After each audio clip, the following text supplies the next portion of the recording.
Hey guys, my name is Janie Crump. I teach the 10th, 11th, and 12th grade girls at Memorial Baptist. Some of you know me and my story, some of you might not. My dad, Joe Jackson, was the director of the motorsports program for DuPont.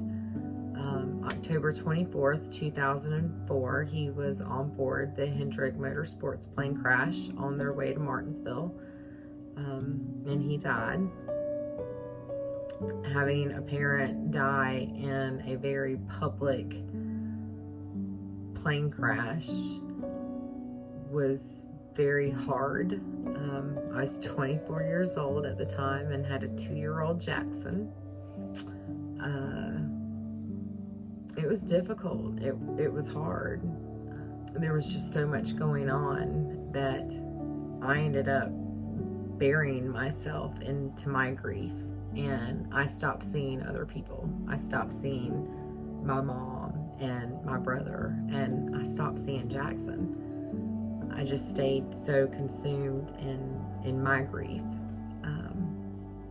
About 2 weeks of staying with my mom, she finally came in and sat me down and basically set me straight of, you're going to have to be a mom, and I know that you're grieving, but we're grieving, and we're going to have to pick ourselves up and keep going. And her loving concern, this was complete out of concern for me, but it just snapped me kind of back into a reality of how selfish I was, and what a horrible daughter I was, and a horrible sister, and a terrible mom. And I was humiliated, and I was ashamed, and I knew that I had to ask for her forgiveness, and I wanted her forgiveness. But I was so ashamed of myself, of how I handled myself, and how I didn't help, and I was more of a burden. And when I went to my mom and I asked for her forgiveness, and I talked to her, and I just explained that I just saw me. She, with unconditional love, absolutely, there was no more discussion. I was completely forgiven. But it was hard. It was hard going to her, knowing how wrong I was and how selfish my behavior was, and probably, a little hurtful, but I needed that forgiveness for me too. So being able to go and talk to her and have her forgiveness and her unconditional love, in the long run, I think that's made me a better person, a more compassionate person. When something happens now, my first reaction is, what can we do to help? What can we give them? What can we do? Do we need to bring them breakfast, dinner, food? How do we handle this? And it's because of the truth that my mom showed me, and the forgiveness and the unconditional love.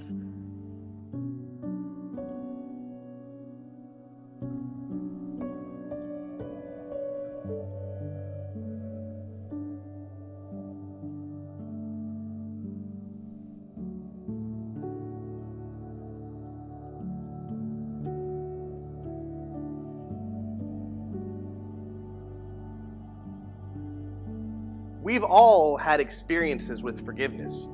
Maybe you're thinking right now about a time that you were forgiven, that you forgave someone else, that you chose not to forgive someone.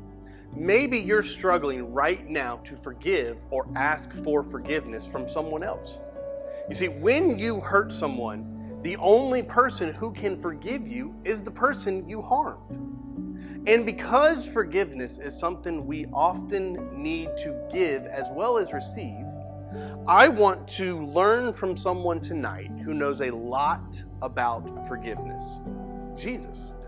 You see, whether you have been in church your whole life or you have never even walked onto a church property, we all have an idea of who Jesus is.